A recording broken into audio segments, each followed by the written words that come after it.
So I know that was a little longer than normal, but this song actually inspired today's talk. I think it speaks to the power that social media can actually have. Lately, we've been focused a lot on the negative that social media has, and I think this really shows it. This song is actually from a Broadway play called Thank You, Evan Hansen, and the story is really great. I'm not going to go into it today, but I do encourage you to kind of take a look at it. The music is very inspiring from it, and while it's a fictional story, it is based on actual events, just pieced together from different areas. So this morning, I'd like to start by reading a story that I found from the Reader's Digest in looking for inspirational items regarding kindness. And this short story was written by Leslie Wagner, and it was titled The Man in the Market. It said, when the market clerk tallied up my groceries, I was $12 over what I had on me. I began to remove items from the bags when another shopper handed me a $20 bill. Please don't put yourself out, I told him. Let me tell you a story, he said. My mother is in the hospital with cancer. I visit her every day and bring her flowers. I went this morning and she got mad at me for spending my money on more flowers. She demanded that I do something else with that money. So here, please accept this. It is my mother's flowers. So this touched me because we're always talking about random acts of kindness. And sometimes we think that those acts of kindness have to be huge, they have to be big. And those acts of kindness don't have to be big. It's a way of living. So kindness is defined as the quality of being friendly, generous, and considerate. It's quite simply the golden rule in action. The interesting thing about the golden rule is that it has been around for centuries and appears in cultures from all around the world. Most of us are very familiar with the biblical version of the golden rule as found in the Gospel of Matthew. Do unto others as you would have them do unto you. But here's a few other versions of that golden rule. From the Incas, do not to another what you would not yourself experience. From Jainism, a man should wander about treating all creatures as he himself would be treated.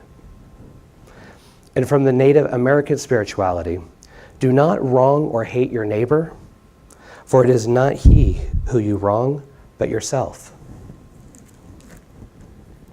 These are but three examples of the golden rule I have found variations of these in Brahmanism, Buddhism, Christianity, ancient Egyptian religions, as well as Hinduism, Islam, and Judaism. At its core, it is the easiest rule to understand. It makes perfect sense to each and every one of us, and yet at times it also appears to be the hardest one to follow. Now, not long ago, I experienced consciously just how hard being kind can be. And the reason I say it can be hard is because at times we forget that being kind to others is simply being kind to ourselves. And instead, when someone does not respond to our kindness as we think they should, we tend to regret the kindness, and at times even allow the act of kindness to turn into anger. I was in Las Vegas for work, not for pleasure. And one evening, as I was exiting the hotel to find something to eat, I held the door open for the person behind me. For me, this was common courtesy, and it's what I was taught growing up. I never looked at this as being an act of kindness.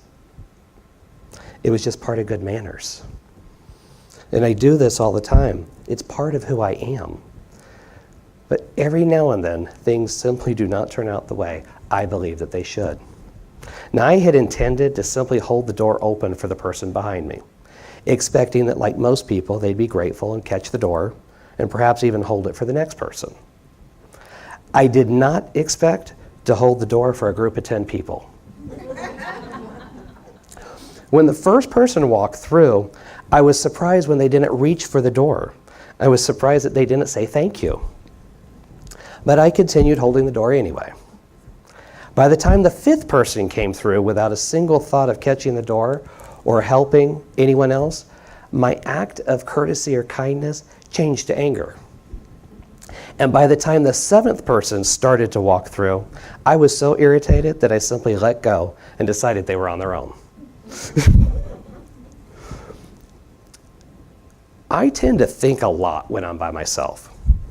And after a few minutes of mentally cursing the rudeness of others, thinking to myself how I was not a doorman, and wondering how these people were raised, I realized that what started out as a common courtesy, as an act of kindness, quickly dissolved into a moment of judgment and condemnation of others.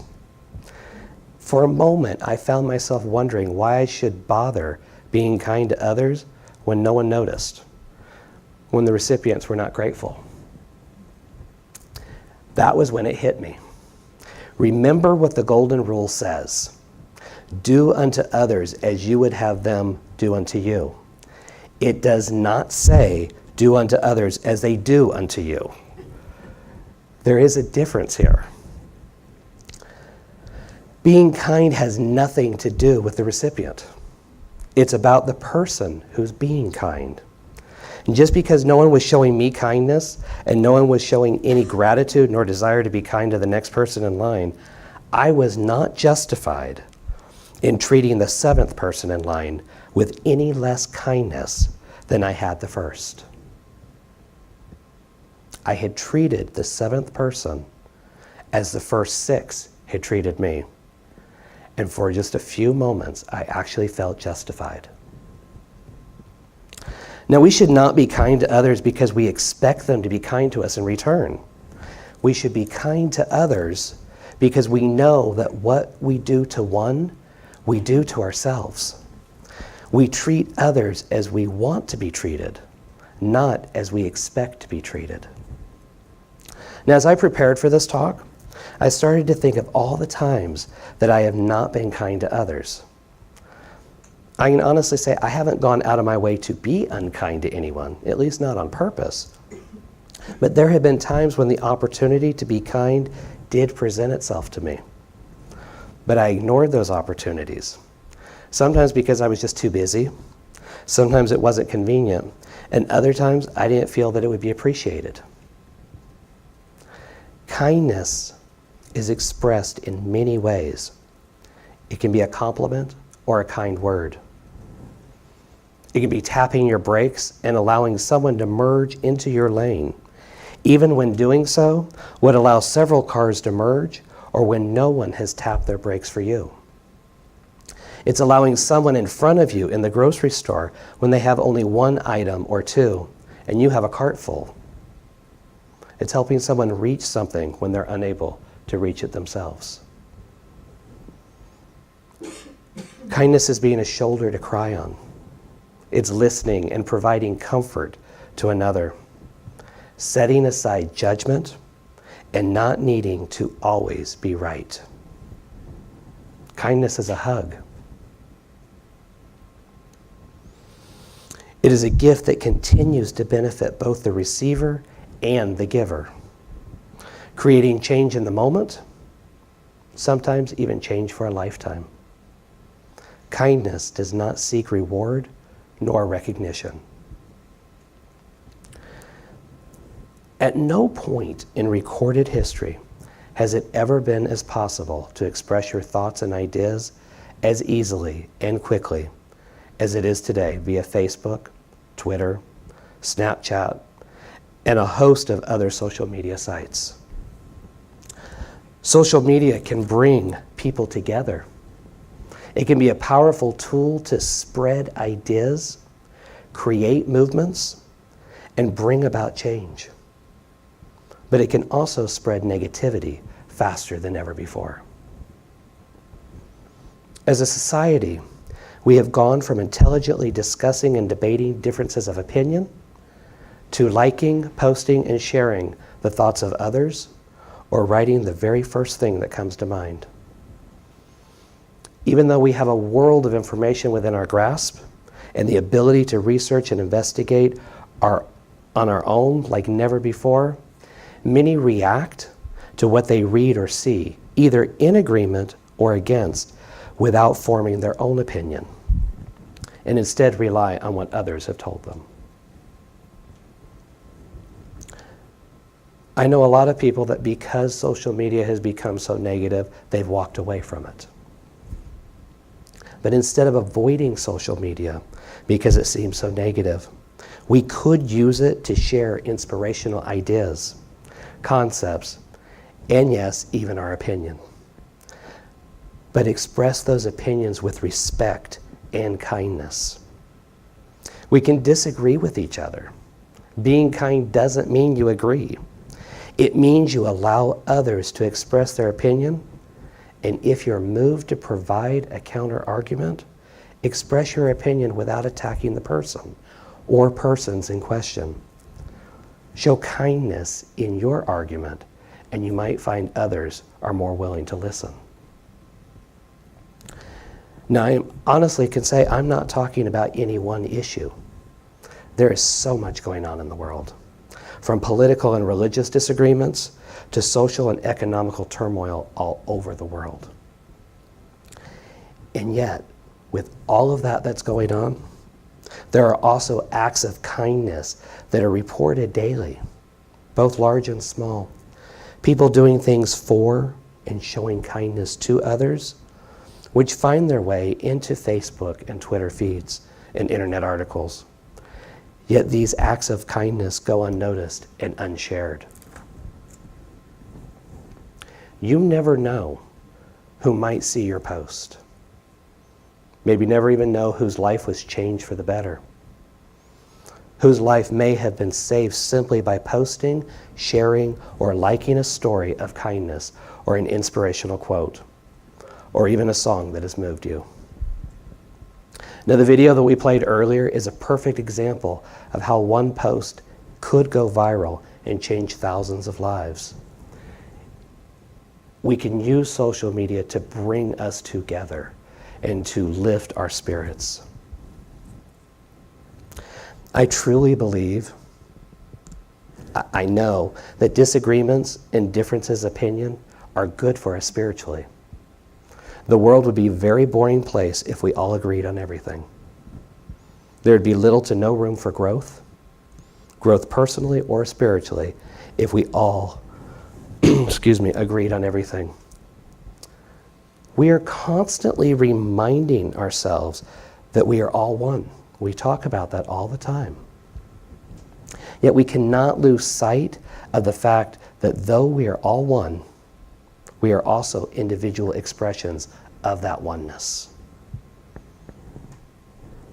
When it comes to social media, like, post, and share stories of inspiration, acts of kindness, or people treating others with respect and love.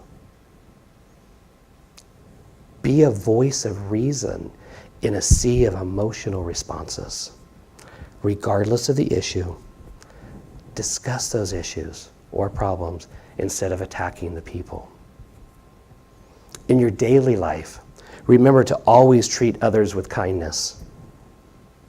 Go ahead and hold that door open. Tap your brakes, listen, smile, and remember it is never about how others treat you, but how you treat others. It should not be tit for tat or an eye for an eye. Your kindness should not be reserved only for those you deem worthy of being kind to. Rather, kindness should be practiced and expressed to everyone all the time. And it does need to be practiced. The more you practice, the more natural it will become. Kindness is contagious. And together, these kind acts shared across the globe will eventually raise collective vibrations and will bring positive and lasting change. Be kind to one another. Be kind to yourself. And above all, be kind in all your actions. The seeds you plant today create the harvest of tomorrow. The Dalai Lama said, be kind whenever possible. It is always possible. Thank you.